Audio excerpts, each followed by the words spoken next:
Hello friends, स्वागत है आप सभी का आपके अपने यूट्यूब चैनल स्टडी विद सुमन में। आज हम बात करेंगे सीटेट 2026 में।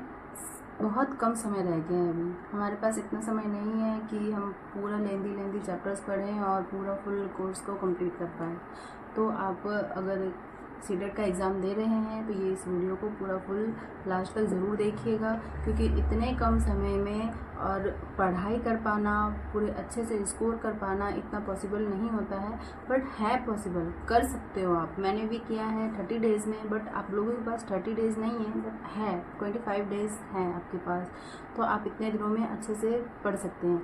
और हमें इन दिनों में ध्यान रखना है कि क्या पढ़ें और क्या ना पढ़ें।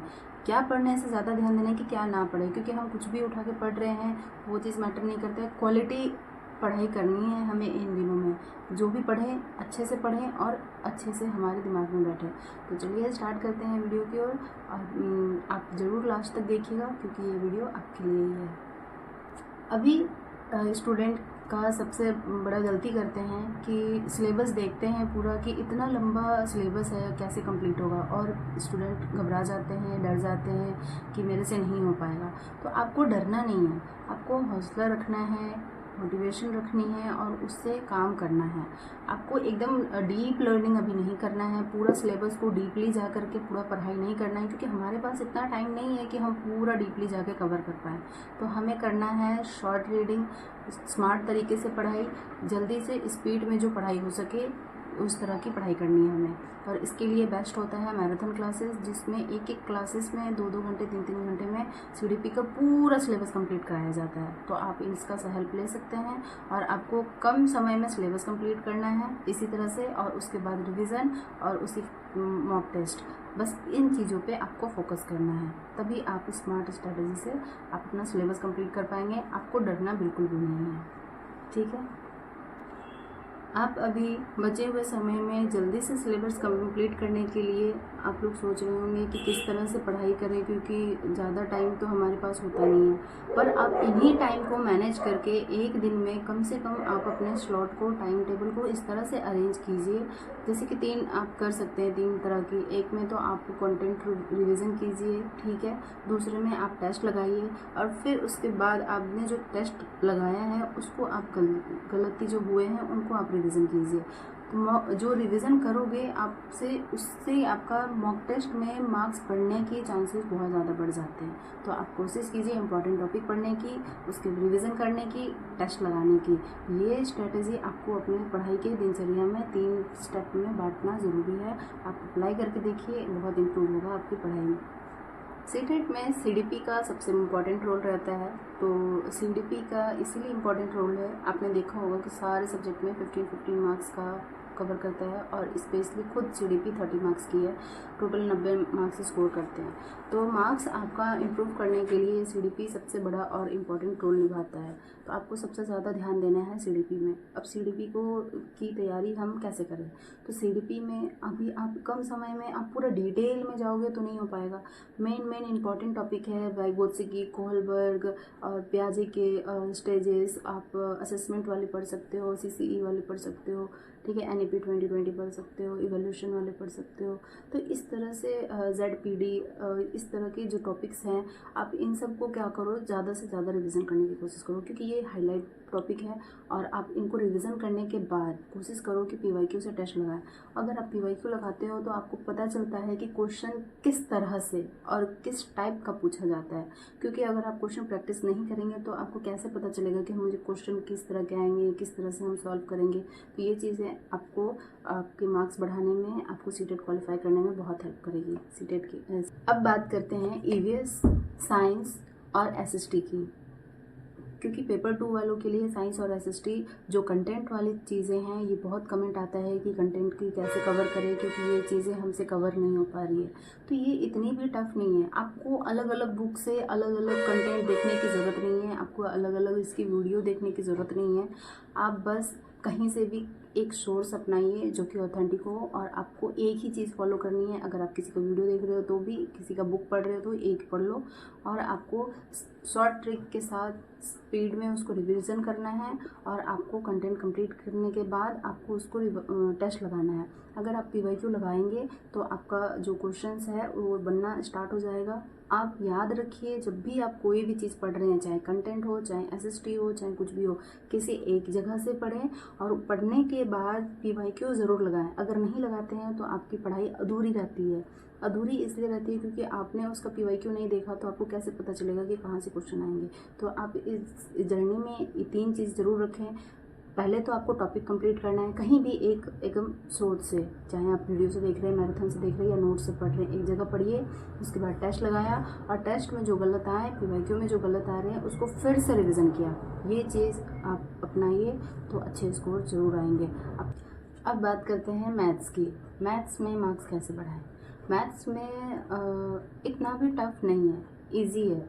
अगर आपको हार्ड लग रही है मैथ्स, अगर आप कोई मार्क्स इम्प्रूव नहीं हो रहे हैं, तो आपको कोशिश करना है कि आपके जो कमज़ोर टॉपिक है उनको लिस्ट बनाइए। जैसे कि HCF, LCM, फ्रैक्शन वाले क्वेश्चंस होते हैं, छत्रमिति वाले क्वेश्चंस होते हैं। तो आप इनमें से कौन सी टॉपिक आपको डाउट है, आप उस टॉपिक को लिखिए, और पेन कॉपी उठा करके प्रैक्टिस कीजिए। आपको सिर्फ रीडिंग करने से नहीं बनेगा मैथ्स। मैथ्स है प्रैक्टिस। मैथ्स प्रैक्टिस खोजता है, और आपको प्रैक्टिस करनी पड़ेगी। आप मैथ्स के जितनी क्वेश्चंस प्रैक्टिस करिएगा, उतनी मार्क्स इंप्रूव होंगे, उतने गलत कम होंगे, और आपकी मैथ्स की मार्क्स ज़्यादा बढ़ेंगे। आपने अगर उसमें ज़्यादा ध्यान नहीं दिया और प्रैक्टिस नहीं किया, रिवीजन किया, तो वो आप मैथ्स को रिवीजन करके नहीं बढ़ा जा सकता, आगे कंप्लीट नहीं किया जा सकता। तो आप कोशिश कीजिए मैथ्स को पेन और पेपर से सॉल्व करने की, उसके बाद आपके मार्क्स ज़रूर बढ़ेंगे। बात करते हैं लैंग्वेज पेपर की। लैंग्वेज पेपर में हिंदी और इंग्लिश होती है, किसी का पेपर 1 होता है, किसी का 2 होता है, किसी की अदर लोकल लैंग्वेज होते हैं, आसामी, बांग्ला, उर्दू, इस तरह से होती है। तो आप देखिएगा कि उसमें पैसेज होते हैं कॉम्प्रिहेंशन और पेडागोगी। तो आपको ज़्यादा से ज़्यादा कॉम्प्रिहेंशन की प्रैक्टिस करनी पड़ेगी। जितना ज़्यादा आप पैसेजेस प्रैक्टिस करते हैं, उतना उसमें मार्क्स इंप्रूव होती है। आप उसको लेकर के इतने कम समय में आप ग्रामर लेके मत बैठ जाओ। ग्रामर एक इतना लेंथी खुद में एक सब्जेक्ट है, और आप उसको अभी कंप्लीट करने बैठोगे तो पूरा 1 महीना लग जाएगा, फिर भी ग्रामर कंप्लीट नहीं होंगे।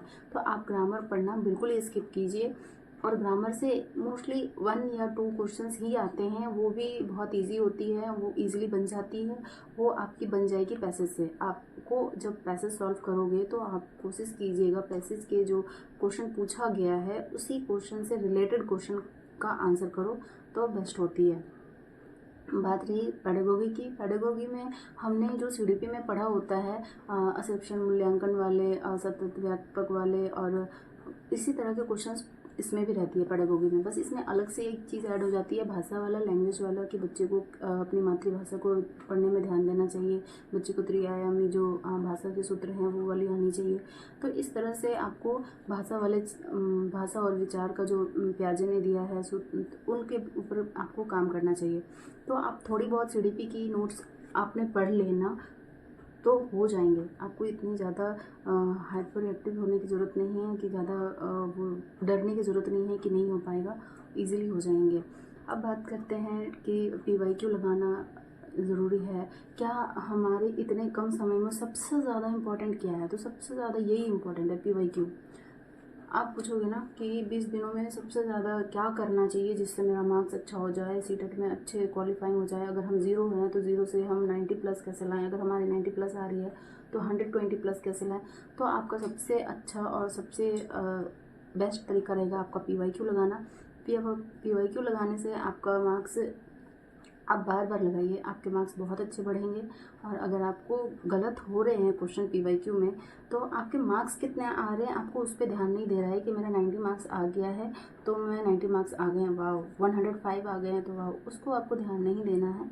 आपके गलत हो रहे हैं तो आप उस गलत क्वेश्चन को देखिए, और गलत क्वेश्चन को देखने के बाद आप उस क्वेश्चन पे विचार कीजिए, थॉट कीजिए कि इस क्वेश्चन में जो गलत हुआ मैंने कहाँ पे गलती किया। क्या मैंने जल्दबाजी में क्वेश्चन गलती की? क्या मैंने इस क्वेश्चन को समझने में गलती की? क्या मुझे ये वाला कॉन्सेप्ट क्लियर नहीं है? तो आपको पता होना चाहिए कि आपकी प्रिपरेशन है वो जो PYQ में जो गलत हुई वो किस वजह से हुई। तो ये चीज़ अगर आपको पता चल गई तो आपकी प्रिपरेशन बहुत ईजी हो जाएगी और आप PYQ के ज़रिए इन्हीं तरीक़ों से आप अपना सीटेट को क्वालिफाई ईजिली कर सकते हो। तो अगर आपकी पढ़ाई की स्ट्रेटेजी अच्छी चल रही है, गुड। अगर आपको कहीं पे भी किसी तरह की दिक्कत आती है तो मैं हूँ यहाँ पे। आप कोशिश कीजिए पढ़ाई करने के लिए टाइम को अपने हिसाब से मैनेज करें, क्योंकि सबका टाइम अलग होता है, सबका पढ़ने का तरीका अलग है। मैं अपने तरीके से मैंने वीडियो में शेयर किया है। आपको जो तरीका अच्छा लगता है, जिस हिसाब से पढ़ सकते हैं आप उस हिसाब से पढ़ने की कोशिश कीजिए, क्योंकि हाउसवाइफ एज ए हाउसवाइफ उनको पढ़ने के लिए टाइम नहीं होता है। बहुत सारे कमेंट आते हैं कि बच्चे लाइब्रेरी में पूरे पूरे दिन पढ़ रहे हैं स्टूडेंट्स, और वो मॉक टेस्ट लगा रहे हैं, 120 प्लस आ रहे हैं। तो आपको उनको देख करके डिमोटिवेट नहीं होना है कि उनके इतने मार्क्स आ रहे हैं, उसने तो पूरा कर लिया, इसने तो पूरा कर लिया। कुछ स्टूडेंट ऐसे हैं, जैसे कि हमारे जैसे हाउसवाइफ बहुत सारी हैं जो नहीं कर पाती हैं, उनका पढ़ाई एकदम ज़ीरो से स्टार्ट हुआ पड़ा है। तो आप डरने की ज़रूरत नहीं है। आप कुछ नहीं करिएगा तो कुछ नहीं होगा। इससे अच्छा है कि कुछ करिए, और कुछ करने के लिए आपको मेन टॉपिक पढ़ना है, और मेन टॉपिक को अच्छे से ध्यान से पढ़ना है। जितना पढ़ रहे हैं क्वालिटी वाला पढ़ाई कीजिए।